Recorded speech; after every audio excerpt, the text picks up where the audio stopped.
Danas pričamo o rinoplastici, možemo slobodno reći sklad estetike i funkcionalnosti.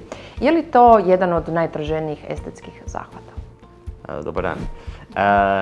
Rinoplastika je svakako i u svijetu, pa tako i u Hrvatskoj, broj jedan estetski kirurški zahvat koji se izvodi i to već dugi niz godina. Riječ je o zahvatu koji u pravilu se ljudi javljaju između nekakvih 17. i 18. godine gdje smatramo da je završen razvoj nosa. Pa sve negdje tamo do 70-ima imamo pacijente koji žele na neki način promijeniti izgled svojeg nosa. Postoje dvije osnovne kategorije, to je primarna i revizijska. Koja je razlika? Sve je to operacija nosa, no međutim primarna podrazumijeva da do tada nije izvođen nikakav zahvat da li na unutrašnjem dijelu nosa, znači septumu ili na ovom koštanom, hrskavičnom, znači ovom kojem vidimo. I to je u pravilu puno lakši zahvat jer anatomija nam je manje više poznata, znamo što možemo očekivati, imamo nekakav plan preoperativni koji otprilike će izgledati kao i postoperativni plan što smo napravili, koji se uvijek može malo mijenjati, ali to je operacija. U revizijama nema pravila, u pravilu anatomija je promijenjena. Mi imamo slučajeve kad operiramo ljude koji su operirani 2, 3, 4 ili 5 puta i tu onda stvarno iskustvo i razne tehnike operiranja je nešto na što moramo zapravo posegnuti u naš ormarić i probamo dobiti nešto što izgleda prirodno. Pokušavamo dobiti nešto što izgleda prirodno i opet neoperirano. Tako da i revizijska operacija je zapravo sasvim nešto drugo od nekakve primarne rinoplastike. A koji su najčešći slučajevi kod vas? Revizijski ili primarni? Pa, moram reći da smo zapravo postali u vrlo kratkom vremenu, mislim, broj jedan centar za revizijske rinoplastike, jer kolega Lohus ima ekstremno puno iskustva baš u tom dijelu operacija, pa onda ljudi na neki način nemaju više nikakvog drugog solucije kod primarnih. A to je uvijek tako, gleda se omjer cijene i onoga što se zapravo želi dobiti, ali kažem, i primarna rinoplastika je u vrlo visokom broju koju zapravo izvodimo ovdje. Dobro, vratit ćemo se onda na primarnu. Primarna rinoplastika opet se dijeli na dva segmenta, odnosno dvije metode. A vi ste začetnici jedne nove metode, piezo. I ovaj je podcast zamišljen da zapravo na neki način vidimo što je to novo u jednoj operaciji koja je toliko česta i ja mislim da se ona fundamentalno promijenila u zadnjih tipa 10 godina, pa onda i 5 zadnjih, u smislu da medicina je vrlo živa i razvijaju se tehnike i doktori na neki način gledaju svoje rezultate i gledaju da li možemo nešto napraviti da rezultati budu bolji, prirodniji, ljudi žive jako dugo i zapravo moramo na neki način onda i te svoje tehnike napraviti da budu dugovječne. S tim u skladu, znači, ta primarna rinoplastika mora biti u našem shvaćanju i našoj filozofiji strukturalna i prezervacijska, što znači da sve te strukture koje su u nosu, a govorimo o hrskavicama, u ovom vršku, u srednjem dijelu, kosti u gornjem dijelu, moraju se na neki način oblikovati, da izgledaju ljepše, manje, prirodnije. No međutim da napravimo da one budu strukturalno čvrste, da se s vremenom zapravo ne pomiču, ne destorziraju i zapravo onda rezultiraju nekakvom revizijskom rinoplastikom. To je zapravo taj nekakav prvi smjer filozofije, da ona mora biti strukturalna i prezervacijska. Prezervacijska u smislu da vi kad imate velike hrskavice, nije ideja da se one odrežu i da zapravo nemate nikakvu strukturu, nego da se one oblikuju, pomiču, remodeliraju. I to je onda ta nekakva filozofija strukture i prezervacije koja je u zadnjih 10 godina strašno porasla i zapravo to je temelj neke dobre primarne rinoplastike. Ovdje imamo nekakve alate. Da. Kažem, tehnologija se užasno razvija, pa s tim u skladu zapravo se razvijaju i naši pristupi operiranju sa tehnološke strane. Kad govorimo o nekakvoj rinoplastici, obično ili osnovnoj nekakvoj rinoplastici 20. stoljeća, ona podrazumijeva zapravo dlijeto i čekić koji zapravo oblikuju taj nekakav košteni dio. Gdje zapravo promjene koje možemo izastati ne možemo toliko dobro kontrolirati, pogotovo ne nekakve milimetarske preciznosti. Jedanput kad si nešto odrezao ili odvalio, zapravo nema povratka. I tu dolazi zapravo ovo što smo se rekli piezo, odnosno ultrazvučna rinoplastika, koji je zapravo jedan novi tehnološki iskorak koji nam omogućava da zapravo oblikujemo do milimetarskih preciznosti kost, možemo rezati, možemo uistinu cijeli taj dio izmodulirati da dobijemo nekakvu strukturu već pod golim okom s kojom smo jako zadovoljni. I to je ono što zapravo nam omogućava da smo precizni, manji je oporavak jer nema destrukcije okolnog tkiva i jednostavno bolje za 21. stoljeće. Vi sada radite samo s ovom tehnikom, je li tako? To uvodite i vi ste jedini u Hrvatskoj koji rade na taj način? Pa da, to je i kažem, nešto što je u zadnjih par godina postalo jednostavno must have, nekakav hit u koji nam omogućava da se pacijenti za 7 dana vrate svojim svakodnevnim aktivnostima, precizni su rezultati i to je nešto što ima jako dobrih videa koji zapravo objašnjavaju koliko precizno možeš biti sa tom tehnologijom. Znači, ako uzmemo jedno jaje, praktički je moguće cijelo jaje oguliti bez da se kora od jajeta, ova unutarnja, ošteti, upravo sa ovakvim jednim nastavkom, odnosno instrumentom. Ono što je bitno reći, nastavci se mijenjaju. Ovo je samo jedan oblik gdje zapravo pod raznim kutevima se može raditi, može se, kažem, rezati. O čemu se radi zapravo? To su toliko milimetarski pokreti aparata da on doslovno kao da brusi kost. I to je nešto što je uistinu revolucija u današnjoj operaciji rinoplastike i mislim da se nijedna rinoplastika više ne bi trebala izvoditi na ovaj stari način.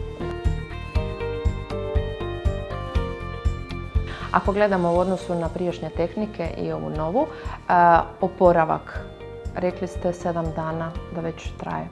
To je daleko manje nego prije. Mislim da je prije bio oporavak i po mjesec dana. Pa je, mislim, možemo razumjeti da zapravo ovakva neka trauma za cijeli taj koštani i pa onda i na samu kožu djeluje vrlo traumatično, dosta su veća krvarenja i jednostavno ljudi su se oporavljali i izgledali ko pande po 3-4 tjedna. Pa onda je to u skladu sa tim, ovo je sigurno, kažem, za nekog ko želi brži oporavak, a svi želimo brži oporavak jer svi imamo, svako naše vrijeme je dragocjeno, ovo je nešto što je svakako otkriće. Da, i dugoročno je puno bolja metoda. Koliko traje sami zahvat? Pa kad govorimo o rinoplastici, tu zapravo pravila nema. I kad govorimo zapravo o nekakvom koliko operacija traje, može trajati sat i pol vremena, može trajati 5 sati. Kažem, opet razlika je da li je primarna operacija ili je sekundarna, tercijarna. Tako da zapravo pravila nema, to je operacija gdje zapravo ti tek kad vidiš unutarnji skelet i hrskavični skelet, ti zapravo onda možeš znati koja je situacija. I mi uvijek imamo nekakav plan preoperativni koji onda na kraju zapravo tek pišemo što smo zapravo napravili postoperativno, da znamo pratiti tu tehniku i zapravo uvijek je više tehnika operiranja s kojom zapravo možemo onda i evaluirati što smo napravili.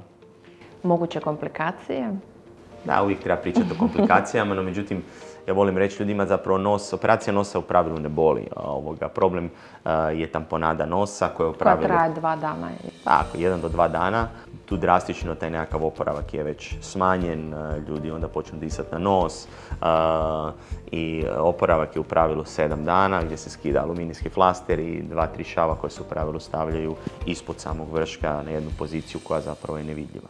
Tako da je to nekakvih 7 dana se ljudi, ja u pravilu kažem, mogu vratiti svojim nekim svakodnevnim aktivnostima.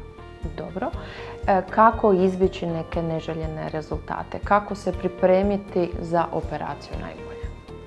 Pa dobro, to je sad, to je jedan proces. Dobro, ljudi na razne načine donose svoje odluke. Neki su vrlo impulzivni, kažu ok, to je to, neću raditi neki preveliki research i idem tu na prvog na kog nabasam i to je to. U pravilu, to je jedan odnos koji se zapravo razvije između pacijenta i doktora na konzultacijama gdje se zapravo postavljaju neka realna očekivanja i neki realni rezultati što je moguće postići uopće. Ja volim reći da ovo nije Harry Potter u smislu da nema štapića gdje ja sad kažem ja želim ovakav nos i sad onda mi kažem ok, uzmemo neki štapić i od toga to napravimo. Znači postoje neka realna očekivanja s kojima moramo usuglasiti naše mogućnosti i ta očekivanja i onda je to neka kemija koja je dobar zalog da će taj rezultat rinoplastike biti dobar. Ok, recimo želimo otići na operaciju u rinoplastiku i što je sad sljedeći korak? Toliko je doktora, toliko je tih zahvata. Preporučate li otići možda na više konzultacija pa čuti što će ko reći? Pa da, pa svakako.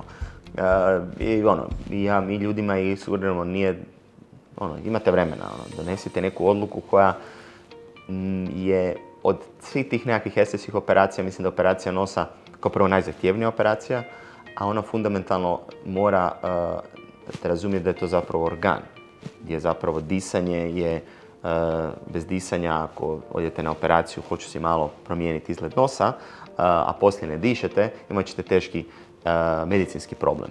Tako da donijeti tu odluku nije zapravo lagano. Ono što ja kažem ljudima je da zapravo pogledaju slučajeve od doktora koji trebaju biti isto tako objektivni.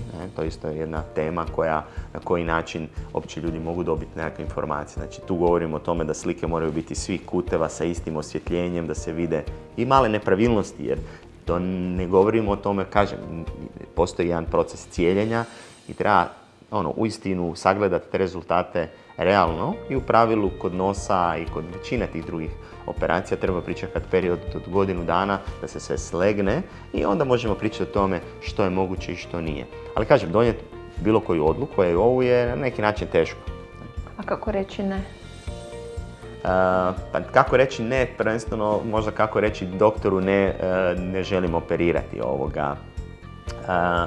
Možda i doktor taj koji će nekako procijeniti psihološki, možda ne treba. To je dosta teško jer svi smo mi isto tako tašti i mislimo da možemo jako puno.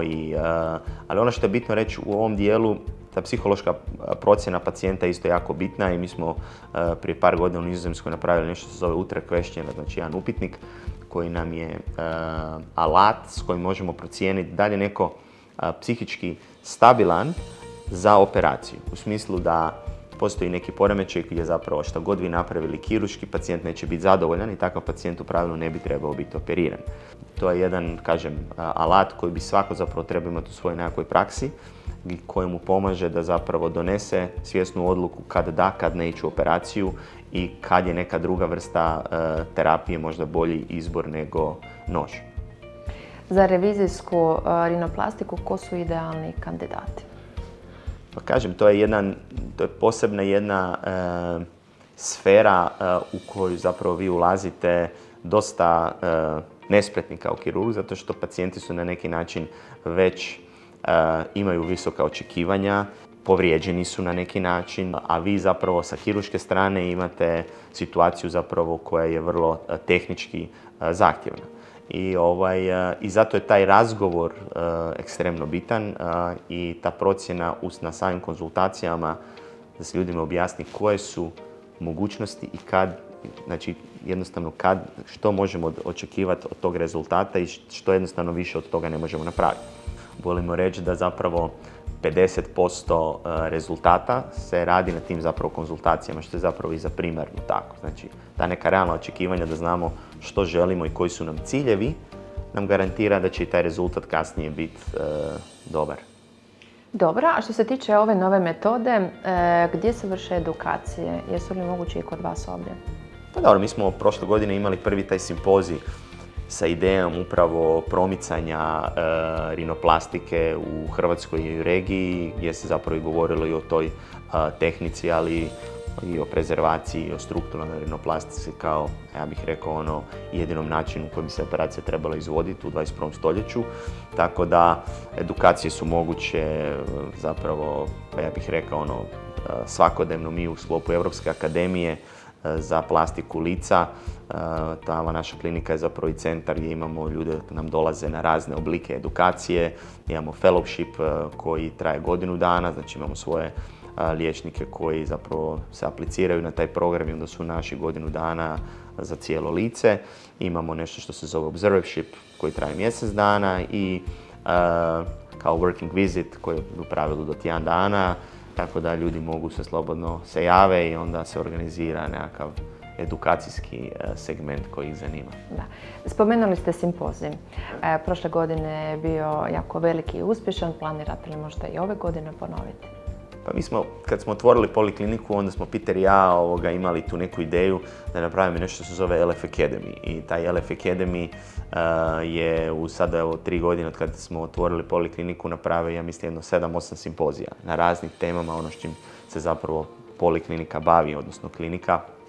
I imali smo do sad 2-3 simpozija o apneji, imali smo 2 simpozija o tumorima kože, imali smo rinoplastiku, imali smo kompletno to pomlađivanje lica.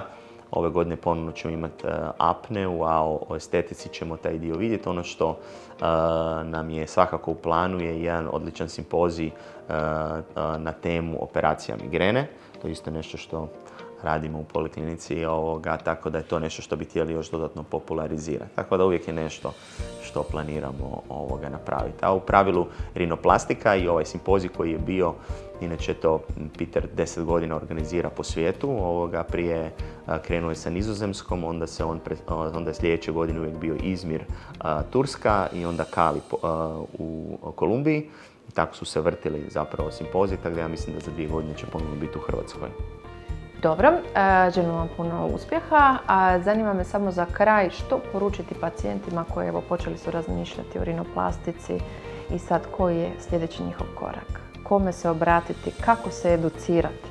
Pa da, dosta sam i ja u svojoj ambulanti dosta pričam to sa pacijentima, na koji način, zašto su došli, kako su dobili te neke informacije. Kažem, mislim da se ljudima ne žuri i isto tako treba vidjeti. Postoji razni stilovi operiranja, dobro. Neko voli prirodan, neoperiran izgled. Kad govorimo i o tom segmentu, onda treba reći da uvijek je u modi prirodno. Trendovi se mijenjaju, košulje se mijenjaju, torbice se mijenjaju i to je estetici su problem zapravo trendovi koji trendovski nešto isfurate, a zapravo se za 3 godine to ne bude više u trendu, a šta onda? Tako da, kod nosa, zašto je zapravo nos ekstremno zahtjevna operacija? Zato što radili smo veliku studiju gdje smo zapravo pokazali da ljudi vole natural results. Znači, jedna velika studija je bila rađena na 1000 operiranih nosova, gdje su ljudi birali koje to nosevi koji su se kompjuterski mijenjali, pa su vidjeli koja su to lica koja im se sviđaju i ono što je ta analiza pokazala da zapravo ljudi vole natural result. Natural result u operaciji nosa znači da zapravo se ne vidi da ste imali operaciju i cijela ideja zapravo dobre rinoplastike je da nos postane neupadljiv u licu. Što znači da ostale features, oči, usnice dolaze do izražaja, a ne da ponovno imate neko koji ima nos koji je kvrgav ili ovakav ili onakav. To je ono što pada u oči. A kasnije onda vam pada u noći nešto što je operirano i zapravo niste ništa napravili osim što ste zapravo potrošili vrijeme, novac i sad imate operiran nos. Kažem, estetika mora biti prirodna, a priroda estetika rinoplastike je zapravo nos koji se potpuno izbrisao na licu. Ima on svoje jako lijepe karakteristike, rotacije, projekcije, nema grbe, ali je nos koji se zapravo individualizira za to lice. I zato je svaki nos zapravo različit i tehnički zahtjevan. A što kažete pacijentima kada vam dođu sa slikom nosa kakav žele? That's a problem. A nije problem, ali to je jedan taj dio, to je jedan dio tog stvaranja što je moguće. Zapravo, ljudima treba objasniti da postoje različite anatomija, znači kad govorimo prvenstveno o koži.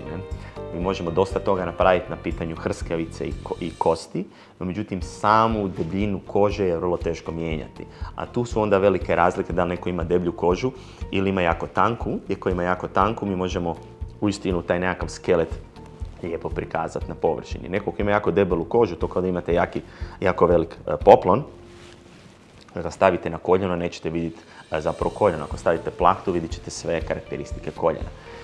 To su neke, ono što smo mi isto tako dosta često radimo, zovemo morfing, znači sliku pacijenta pokušavamo vidjeti što je moguće nakon operacije. Razne programe smo koristili i to isto tako može biti dosta triki, zato što uvijek je naše neko pravilo da treba manje obećati, a više napraviti, a ne obećavati brda i dolina, zapravo iza toga nije, jer kažem, lagano u programu napraviti razne oblike, ali onda tehnički jednostavno to ne možeš napraviti. To je bitno je povjerenje u doktora, je li tako?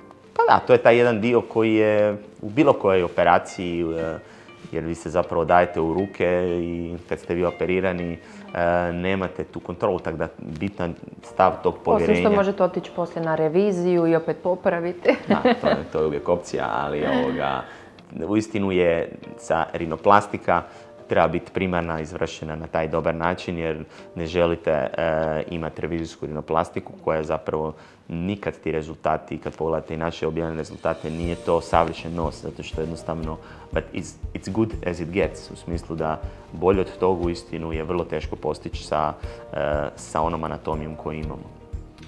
I imamo ovdje jednu knjigu, vezana je za rinoplastiku, je li tako? To baš nije uobičajeno da imamo i knjige o tome. Što se ovdje nalazi? Da, Peter je uistinu na svjetskoj razini čovjek koji je, ja bih rekao, uistinu znanstvenik u smislu da je objavio jako puno knjiga i znanstvenih radova upravo na tu temu facial plastic surgery. Ovo je, knjiga se naziva Advanced Caucasian Mediterranean Rhinoplasty, zato što se i operacije, znači u nekakvoj bijeloj rasi govorimo, zato što knjiga sadržava zapravo sve tehnike koje su bitne za svladavanje da bi uopće mogli izvesti neku najjednostavniju rinoplastiku. Temeljne knjige kad idete na evropski ispit ili američki ispit za facial plastic surgeona. I ono što želim reći je zapravo razlike se razviju u rasama. Znači onda te govorimo kad imate crnce ili kad imate Azijate, potpuno su druge operacije.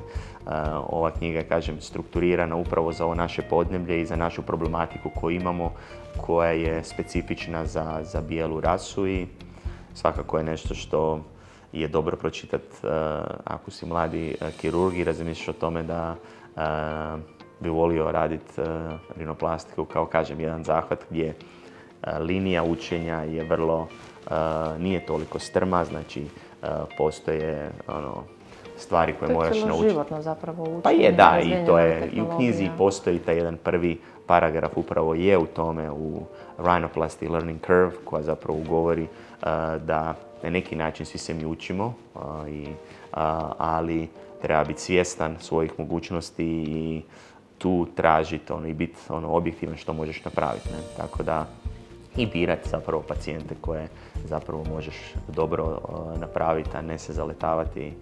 Tako da je uistinu rinoplastika jedna tema o kojima se može govoriti tjednima. Nadam se da smo današnjim razgovorom približili vam novu metodu rinoplastike. Naš doktor vam je uvijek tu na usluzi. Slobodno nazovite, rezervirajte svoj termin. Hvala ti, Jelena. Mislim da smo pokrili ovu jednu temu koja je jako široka, ima puno noviteta i svakako je dobro uvijek imati više informacija. Tako, hvala vam. Hvala tebi.